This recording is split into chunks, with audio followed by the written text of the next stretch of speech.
លីដាធ្វើបង្ហាញរៀងដូចជាចេះហ្នឹងបាទក្នុងចំណោម10បន្ទុកខ្ញុំជូនទៅអ្នកត្រាប់តាម6បន្ទុកបាទទី2បងសេតបង្វិលមាត់បាទឡើងជាស្អាតមកបាទគឺថាកម្រណាធ្វើបានតែ BIG ធ្វើទៅបានខ្លះដែរហើយមានសម្លេងពេញចិត្តពិធីករបាទពេញចិត្តគណៈកម្មការសូមជូន5បន្ទុកសរុបបានវគ្គទី1 11បន្ទុកវិញ្ញាសាហូហេញ៉ាប៉ូលីដាក៏ភ្លេចច្រើនហូហេហេហូហេគណៈកម្មការពេញចិត្តត្រង់មាត់ទៅហូហេគេថាសូមជូន6បន្ទុកបាទ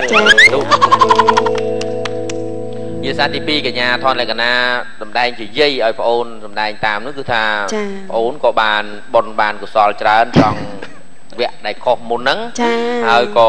មួយទៀតគឺថាប្អូននឹងភ្លេចនេះតិចល្អហើយតែប្អូននឹងភ្លេចសម្លេងយាយប្អូនធ្វើអត់ដូចអាបដូចគេទេព្រោះគេចរិតសារធាតុគេអាបមកអញ្ចឹងខ្ញុំសូមអនុញ្ញាតកាត់បន្ទុកប្អូនអត់បានដល់ច្រើននេះឲ្យសូមឲ្យជូន4បន្ទុកគឺសរុបបាន10បន្ទុកបាទចាបងអរគុណអញ្ចឹងសរុបលទ្ធផលក្រុមទី1ពិធីករបាទខ្ញុំដាក់ឲ្យថាក្រុមទី1ណាក្រុមទី1ពិធីករគឺទទួលបាន11បន្ទុកហើយក្រុមទី2តារាកិត្តិយសទទួលបានតែ10បន្ទុកដូច្នេះអ្នកដែលទទួលបានបរាជ័យគឺក្រុមតារាកិត្តិយសបាទអបអរសាទរអញ្ចឹងអ្នកទាំងពីរមានអីដើម្បីអញ្ជើញតារាកិត្តិយសកម្របានឃើញលីដាមកកម្មវិធីណាបាទគឺឥឡូវចង់ឲ្យអូនឯងជាមួយនឹងមកសេតហ្នឹងឡើងច្រៀងមួយបទបាទទាំងពីរនាក់ច្រៀងរួមគ្នាទៅចាបងបទអីក៏បានដែរចាបងចាបាទមកចុះសូមជឿចា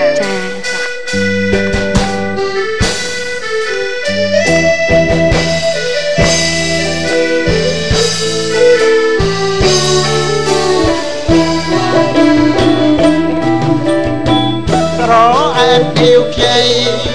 តាស្រីឈ្មោះអ្វីប្រលឹងបងសួរចង់ដឹងនឹងសូមជាគូវាសនាស្រីស្រស់បលគួច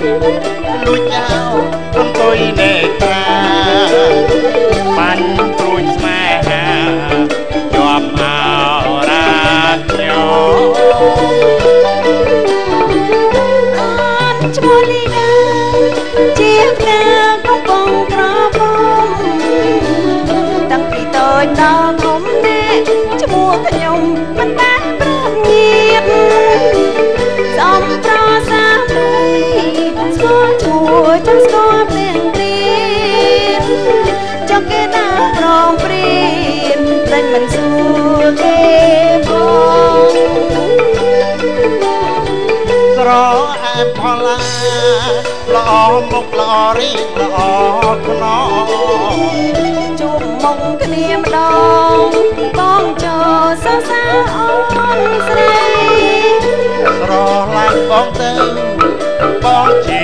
មេស្រុកភូមិមេស្រុកកូនបីប្រពន្ធកាចណាស់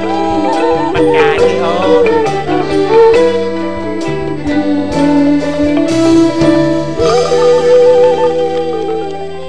បាទអរគុណអ្នកទាំងពីរហើយឥឡូវនេះជាវគ្គចុងបញ្ចប់នៃអ្នកទាំងពីរហើយសម្រាប់កម្មវិធីតែលោកតាណាមានពាក្យពេចន៍អីលេចឡើងទៅបងប្អូនសូមអញ្ជើញពី Lady First ឲ្យកញ្ញាប៉ូលីដាអញ្ជើញសម្រាប់នាងខ្ញុំក៏សូមអភ័យទោសរាល់កំហុសឆ្គងដែលនាងខ្ញុំទាំងកាយវិការទាំងសម្ដីណាមួយដែលមិនស័ក្តិសមនាងខ្ញុំសូមខន្តីអភ័យទោសពីសំណាក់ពុកម៉ែបងប្អូនផងដែរចាព្រោះថានេះគឺជាការសម្ដែងតែតែមានជ្រុលបន្តិចតួចណាបងបតាមិនបន្តិចហ្មងទេតែមិនចាហើយក៏សូមអភ័យទោសដល់លោកតាស៊ីម្ដងទៀតចាព្រោះថាមិញនេះគឺជាការសម្ដែងសុខសាន្តតែម្ដងចាខ្ញុំបាទក៏សូមអរគុណដល់